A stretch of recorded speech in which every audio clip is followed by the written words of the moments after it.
How to fix notes option not showing on Instagram. Hello everyone, today in this video I'm going to show you step by step how to fix notes option not showing on your Instagram. First of all, you have to open your Instagram, and here you have, if we click on top right message icon, here you can see there is notes option. How to fix it? First of all, you have to tap on your profile icon at the right bottom, and here you have to click on top right three lines. Here you can see you have to click on this. When you click on this, here you have to scroll down all the bottom, and here you will see an option help. You have to click on this.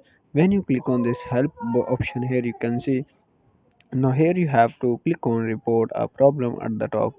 Here you can see you have to click on report the problem at the top. When you click on this, here you have to write this, which I am pasting here, which you can see by pausing this video. In this way you can fix notes not showing on Instagram. Thanks for watching this video. Please subscribe my channel.